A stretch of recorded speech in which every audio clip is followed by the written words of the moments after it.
नमस्कार, स्वागत है आपका न्यूज 24 पर। वक्त निष्पक्ष न्यूज का है। तमाम बड़ी खबरें लेकर मैं हूं आपके साथ मकसूद खान। इंडिया गठबंधन में सीट बंटवारे से पहले एक बार फिर नीतीश कुमार का संयोजक बनाने की चर्चा तेज हो गई है। हालांकि कांग्रेस ने आधिकारिक तौर पर ऐसा कोई बयान जारी नहीं किया, लेकिन सूत्रों के मुताबिक कांग्रेस के शीर्ष नेताओं ने नीतीश कुमार से इसको लेकर बातचीत की है।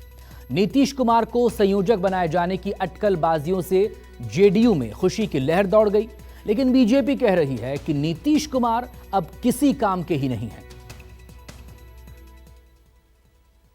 सब कुछ लुटा के होश में आए तो क्या हुआ, वो कुछ न बने तो खुद अध्यक्ष बन गए अपनी पार्टी के, और अब चर्चा हो रही है कि संयोजक बनेंगे।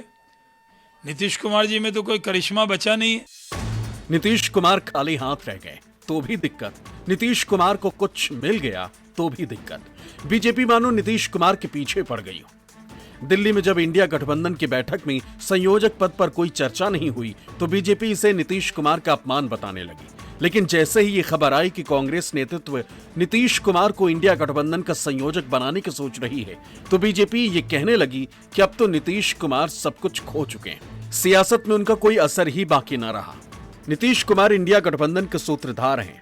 ये सिर्फ जेडीयू ही नहीं, कांग्रेस के नेता भी मानते हैं। यही वजह है कि जब दिल्ली में इंडिया गठबंधन की बैठक में ऐसा कोई ऐलान नहीं हुआ तो नीतीश कुमार की नाराजगी की खबरें तैरने लगी।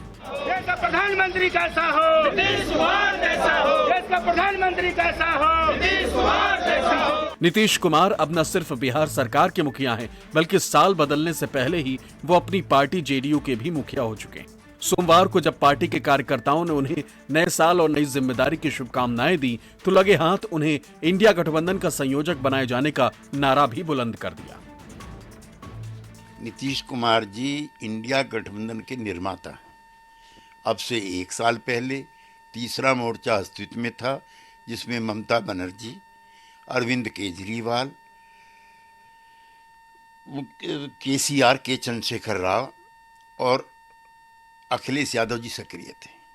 पिछले साल देवीलाल जयंती पर जब नीतीश कुमार जी, तेजस्वी यादव और हम गए थे, उन्होंने पहली बार कहा कि बगैर कांग्रेस पार्टी के कोई गठबंधन नहीं बन सकता। उसके बाद ही तीसरा मोर्चा समाप्त हुआ और पहली मीटिंग नीतीश कुमार के संयोजन प्रभाव से ही पटना में संभव हुई, जिसमें कांग्रेस पार्टी के नेता और तीसरे मोर्चे की स्थापना में लगे नेता साथ बैठे थे।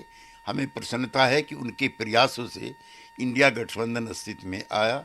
जहां तक उनके संयोजक बनने की बात है, वो पहले से ही इसके निर्माता हैं। नीतीश कुमार के संयोजक बनाए जाने की खबरों से जेडीयू का खुश होना स्वाभाविक था, लेकिन बीजेपी ने इसे लालू यादव का मकड़जाल बता दिया। बीजेपी की तरह जन सुराज यात्रा के सूत्रधार प्रशांत किशोर पर नीतीश पर तंज के तीर छोड़ने लगे, लेकिन कांग्रेस नेता मीम अफजल ने इस खबर की ही हवा निकाल दी, ये कहते हुए कि नीतीश कुमार संयोजक बनने वाले हैं, ऐसी कोई जानकारी उनके पास है नहीं। ये लालू यादव का मकड़जाल है, ये मकड़जाल है लालू यादव का। वो मकड़जाल में नीतीश को फंसा करके रखना चाहते हैं। पहला उनका प्रयोग है कि किसी ढंग से इसको संयोजक बना दें जो हमारे गठबंधन में रहे और बेटा को मुख्यमंत्री बना दे। आजकल 1 महीना से किसी मंच पर बोल नहीं रहे हैं, तो क्या बिना बोले गठबंधन का रहेंगे सब जगह जाकर के? इसलिए कोई बनाए उनाएगा नहीं। लंगड़ी सरकार चलाने वाले आदमी जो कभी उछल के कमल के साथ, कभी लालटेन के साथ, जिसका खुद भरोसा नहीं है, जिसको खुद नहीं पता है कि कल वो कहाँ रहेगा, उसको देश में कौन नेता बना रहा है ये सिर्फ बिहार के पत्रकारों को पता है। ये जब से महागठबंधन बना है उस दिन से मेरा बयान आप सुन लीजिए। मैंने आपको कहा है कि इसका कोई राष्ट्रीय राजनीति पर इसका कोई फर्क नहीं पड़ने वाला, इसका कोई महत्व नहीं है। जो विपक्ष की राजनीति है उसमें सबसे बड़ा दल कांग्रेस है, हारे या जीते। दूसरा तृणमूल है, तीसरे नंबर पर डीएमके है। जदयू को कौन पूछ रहा है? ये तो अपने मुंह मियां मिट्ठू होने वाली बात है। तरीके से लगातार ये खबर आ रही है कि पहले आई कि 4 मीटिंग के बाद नीतीश कुमार नाराज हैं, अब उनकी नाराजगी दूर करने के लिए उनको संयोजक बनाया जा सकता है। देखिए, आपने खुद ही ये बात कही कि खबर आ रही है, ये खबर ही है। इसकी पुष्टि कोई नहीं कर सकता, इसलिए कि ऐसी कोई बात अभी तक हमारे सामने नहीं आई है। मैं ऑफिशियली ये बात कह रहा हूँ कि मेरे पास इस तरह की कोई जानकारी नहीं है और इस तरह की चीज़ें स्वाभाविक हैं। हमेशा जब गठबंधन होते हैं इस तरह की खबरें क्रिएट की जाती हैं, बाकायदा उनको उछाला जाता है, उनके बरजरिए से सवालात पूछे जाते हैं, वही आज भी हो रहा है। लेकिन जहाँ तक मेरी जानकारी है ऐसी कोई बात अभी तक नहीं है। नीतीश कुमार को संयोजक बनाए जाने के अटकलों के बीच कांग्रेस महासचिव जयराम रमेश ने एक बार फिर ईवीएम को लेकर गंभीर सवाल उठा दिए। कांग्रेस की तरफ से चुनाव आयोग को भेजी गई अपनी चिट्ठी में जयराम रमेश ने ईवीएम मशीन और वीवीपैट का जिक्र किया है। मुख्य चुनाव आयुक्त राजीव कुमार को संबोधित इस चिट्ठी में कहा गया है कि इंडिया गठबंधन ने इस साल अलग अलग समय पर चुनाव आयोग को ईवीएम से जुड़ी अपनी चिंताओं के बारे में बताया है। आखिर में मांग की गई है कि इंडिया गठबंधन के कुछ नेताओं को मुख्य चुनाव आयुक्त से मिलने दिया जाएगा ताकि वो अपनी चिंताएं उन्हें बता सके, लेकिन चुनाव आयोग ने इंडिया गठबंधन के अनुरोध को नहीं माना। वोटर को अपने वोट के पर संशय होता है, अगर जरा सी भी लेश मात्र भी संशय होता है तो लोकतंत्र की ये दुहाई है कि लोकतंत्र में उसका निवारण होना चाहिए, उसका समाधान होना चाहिए। यहां पर तो पूरी इंडिया अलायंस जो कि 60% वोट शेयर इस देश का दिखाती है, इस देश का प्रतिबिंब है, 60% वोट शेयर का प्रतिनिधित्व करती है, वो खड़े होकर कह रही है कि हम सेटिस्फाइड नहीं है। और मुझे ऐसा लगता है कि चुनाव आयोग की जिम्मेदारी है कि हमारी बात को सुने। हम ये तो नहीं कह रहे कि आप ईवीएम से मत कराइए, हम तो कोई टेक्नोलॉजी के खिलाफ नहीं कह रहे, हम सिर्फ इतना तो कह रहे हैं कि वीवीपैट का 100% काउंटिंग होनी चाहिए। और ये सिर्फ हम नहीं कह रहे हैं, ये पूर्व इलेक्शन कमिश्नर्स तमाम लोग ये बात बार बार कह रहे हैं। इलेक्शन कमीशन ने आज से कुछ साल पहले ईवीएम के लिए हैकाथॉन किया था और कहा था जिसने आना है वो आए, ईवीएम उन्होंने रख दी थी, उसके हिसाब से वो ईवीएम चेक कर लें और उसमें अगर कुछ हैकिंग कर सकते हैं तो हैकिंग कर दिखाएं। परंतु तब किसी पार्टी नहीं माना। जब कर्नाटका में चुनाव जीते हैं, हिमाचल में चुनाव जीते हैं तो कहते हैं हम अपने नाते पे जीते हैं, अपने कारण से जीते हैं। परंतु जब चुनाव हारते हैं तो फिर ईवीएम को इल्ज़ाम लगाना शुरू करते हैं। ये जो ईवीएम को लेकर हल्ला कर रहे हैं, ये 2024 का चुनाव हार चुके हैं, इसलिए अब ईवीएम को लेकर हल्ला कर रहे हैं। इंडी जोट बना है, पिछले 6-7 महीना से हम देख रहे हैं उनका गतिविधि में क्या रिजल्ट आया है। एक जगह बैठते हैं, चाय पीते हैं, फिर अगले एक मीटिंग का डेट तय करते हैं। यही ना होता है नतीजा, चाहे बेंगलुरु हो, चाहे मुंबई हो, चाहे पटना हो, चाहे कहीं भी हो। तो इससे कुछ होने वाला नहीं है। पार्टी के जितने लीडर हैं वो भी जानते हैं ये खाली टाइम किलिंग हो रही है और लोगों को भ्रमित किया जा रहा है, तो वही होगा, उससे कुछ अलग मिलने वाला नहीं है। नीतीश कुमार को संयोजक बनाए जाने की खबर हो या फिर चुनाव आयोग से कांग्रेस की शिकायती चिट्ठी, संदेश यही है कि 2024 को लेकर इंडिया गठबंधन एक्टिव मोड में आ रहा है। लेकिन इसकी पेचीदगियां भी कम नहीं। मसलन पश्चिम बंगाल में ममता बनर्जी कांग्रेस के वजूद को खारिज कर रही हैं, तो अब पंजाब के मुख्यमंत्री और आम आदमी पार्टी के नेता भगवंत मान ने नए साल के मौके पर एक थी कांग्रेस कहकर देश की सबसे पुरानी पार्टी को बुरी तरह चढ़ा दिया।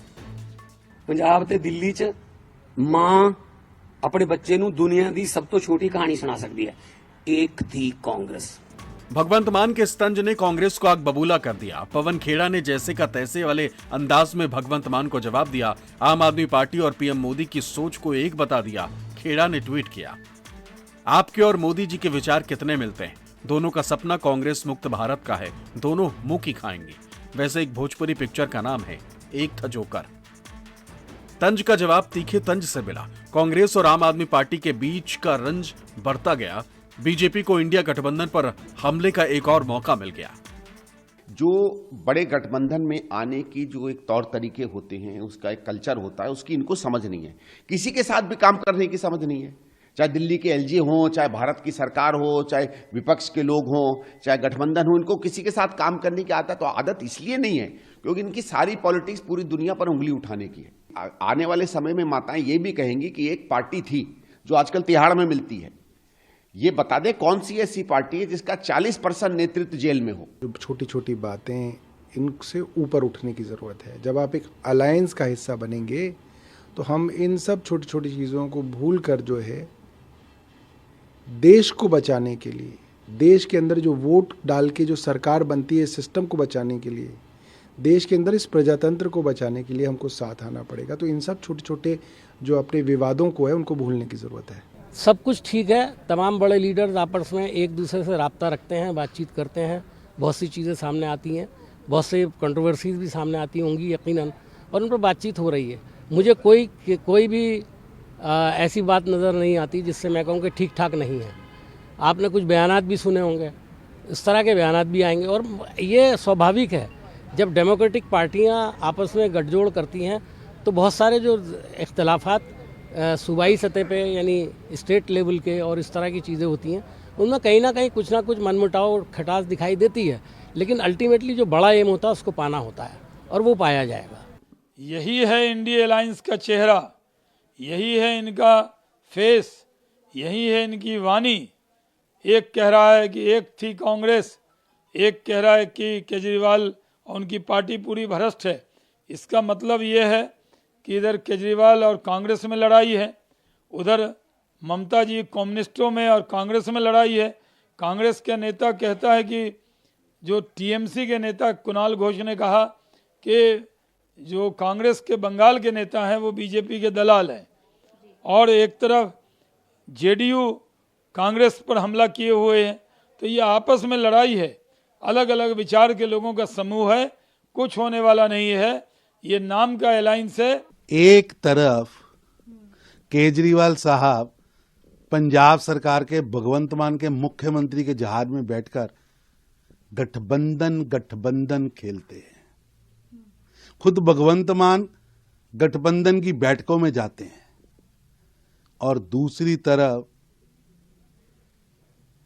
वो कांग्रेस के खिलाफ बयान दे रहे हैं।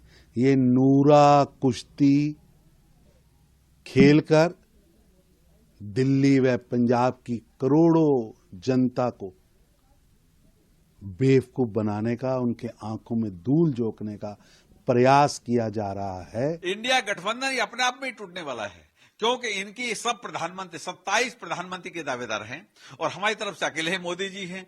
तो कहां से लड़ाई लड़ेंगे कि हम 400 प्लस सीटें जीतेंगे, भारी बहुमत से सरकार बनाएंगे और अर्थव्यवस्था में हमारा तीसरा नंबर आएगा। 10वीं अर्थव्यवस्था थी जब आदरणीय मोदी जी को सरकार मिली थी, आज 5वीं हो गई और तीसरी बार सरकार बनाएंगे तो तीसरी हो जाएगी, और चौथी बार सरकार जब बनाएंगे तो नंबर 1 विश्व में हिंदुस्तान होगा, विश्व पे हम लोग शासन करेंगे, ऐसी स्थिति बनने जा रही है। ममता बनर्जी पहले ही ये कह चुकी हैं कि पश्चिम बंगाल में इंडिया गठबंधन तृणमूल कांग्रेस की अगुवाई में चुनाव लड़ेगा, जबकि अखिलेश यादव बीजेपी को 80 सीटों पर हराने का दम भर रहे हैं। इस बीच सूत्रों की माने तो कांग्रेस ने यूपी में भी 20 सीटों की दावेदारी की है, लेकिन इस बाबत न तो समाजवादी पार्टी ने कोई आधिकारिक बयान दिया है, न ही कांग्रेस ने। ऋषिकेश कुमार के साथ रमन कुमार, दिल्ली, न्यूज़ 24।